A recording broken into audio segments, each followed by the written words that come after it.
Messieurs et dames, chers honorables députés, je déclare l'ouverture de cette session plénière. Avec vous, l'honorable Louboita. Vous avez la parole et je vous donne juste 3 minutes. Merci beaucoup, honorable président. Je félicite les autorités de ce pays pour cette bonne gouvernance appréciée par tout le monde. D'ailleurs, j'en profite pour cette occasion pour proposer cette demande des projets de loi sur l'augmentation des salaires des honorables députés. Monsieur le Président, comment voulez-vous qu'un député s'il vive avec un salaire de 10 000 $? Nous voulons l'augmentation de 15 000 $. Merci beaucoup, Monsieur le Président. J'ai tout dit. Merci beaucoup, Monsieur l'honorable Louboita, pour votre intervention. Nous allons étudier soigneusement votre proposition. Je vois, honorable Sanjongo, vous avez la parole et je vous donne juste 5 minutes. Merci beaucoup, monsieur l'honorable président, pour m'avoir accordé cette parole.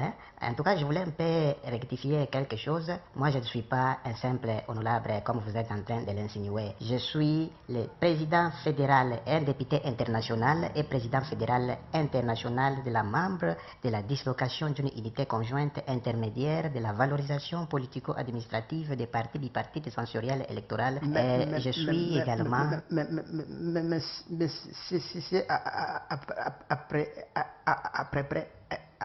Après président, ça c'est quelle présentation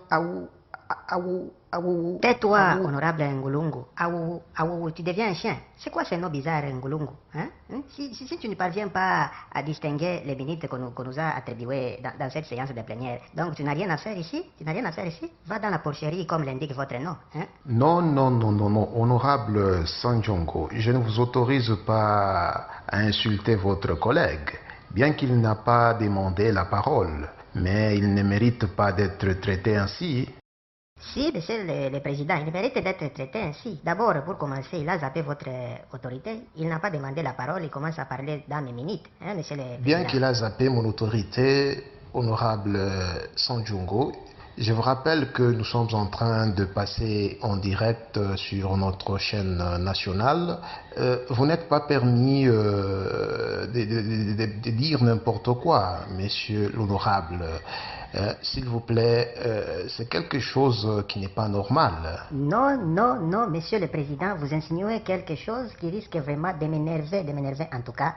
Monsieur le Président, en parlant du mot normal, moi je vais vous dire ce qui n'est pas normal. Je devais vraiment vous faire un discours plein d'hypocrisie, juste pour flatter les honorables députés ici présents, mais vous me poussez à vous dire ce qui n'est pas normal, en tout cas, Monsieur le Président.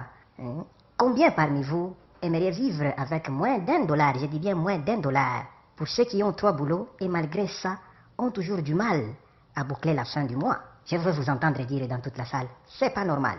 Non, honorable Sanjongo, ceci n'est pas une salle de spectacle. Hein? Vous devez aller tout droit à l'essentiel. C'est ce que je suis en train de faire, honorable président, et je vous prie de ne plus m'interrompre. Je voulais dire combien parmi vous qui ont des enfants ici dans la salle, et vous deux conviennent de vous arracher par la force et les amener à Kanyamakasese ou à un orphelinat imaginaire, pendant que vous vous occupez bien, je dis bien, pendant que vous vous occupez bien d'eux. C'est pas normal.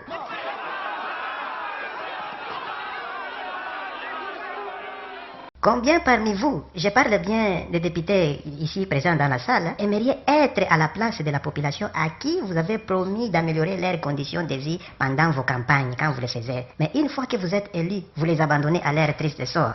C'est pas normal. Non, honorable Sanjongo, je ne vous autorise pas...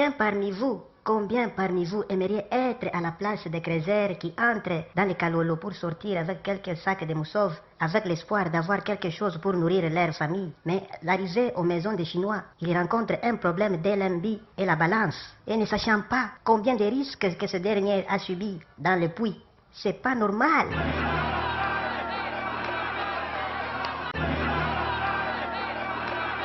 Combien de députés aimeraient être à la place des négociants et tous ces crézères qui travaillent si dire et voient leur tenaire et poids de leurs minéraux coupés au profit des Chinois qui s'enrichissent sans aucun effort et contribuent au développement de leur pays et laissent des trous et la pauvreté dans ce pays. Je vais vous entendre dire, c'est pas normal. Combien parmi vous aimeriez être à la place de la population qui voit les câbles électriques à haute tension passer au-dessus de leurs maisons vers les usines et l'étranger pendant qu'eux dorment dans le noir, mais ne cessent pas de payer leurs factures chaque mois? C'est pas normal. Nous avons des enfants qui terminent leurs études sans toutefois être à la hauteur des exigences des entreprises. Un jour, j'ai demandé à mon enfant combien font 8 plus 8 et il a dit 88. Et qui a découvert l'embouchure du fleuve Congo, il a répondu Harry Potter. C'est pas normal. Dire que le gouvernement ne travaille pas, c'est faux. Il travaille. On construit des routes. Mais la population considère les drains comme leurs poubelles et y jette des immondices pendant qu'un agent de l'ordre est en train de passer, mais ne fait rien. Il se préoccupe seulement d'un motard ou un taximan et ne sachant pas que s'il collait l'amende à celui-ci, celui qui détruit l'infrastructure publique, c'est le même argent et il contribuerait énormément à l'évolution de ce pays. C'est pas normal.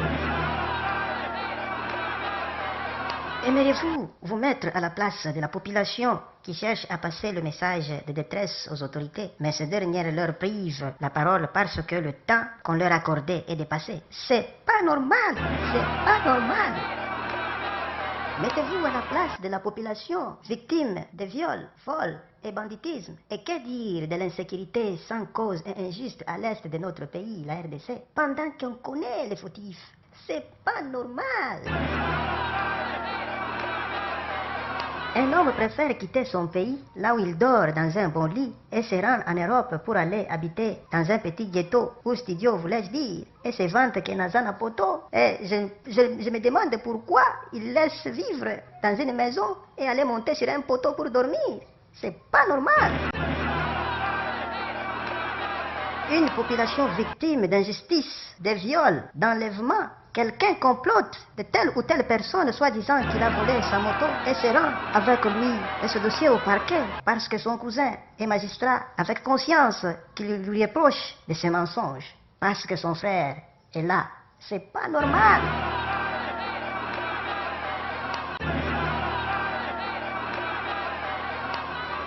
Oui, c'est pas normal, honorable Sanjongo. Tout ceci est injuste. La population n'a rien fait de mal de vous choisir, de nous choisir parce que moi aussi je suis là pour leur représenter. Mais de cela, on commence à les faire souffrir. Il est temps, chers députés, d'intervenir et de parler au nom de la population, car ce pays a besoin de gens intègres, des gens qui pourront survivre et améliorer un jour l'état de vie de cette population qui a longtemps souffert. Cher honorable Sanjongo, il vous reste 1 minute pour terminer votre conclusion. Je crois que j'ai tout dit, honorable président, mais j'interpelle à l'Afrique de se lever et marcher dans la même direction, car l'Afrique est le berceau de l'humanité.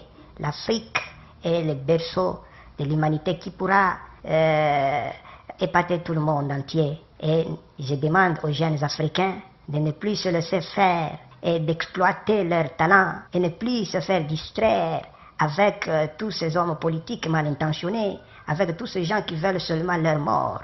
Il est temps pour les jeunes Africains et les Africains de se prendre en charge, car je suis là, moi, le député international. Si vous avez un problème qui vous concerne dans n'importe quel pays, appelez-moi ou laissez votre message. Je suis le député international et je vais intervenir. Je vous dis et je vous remercie, cher honorable président.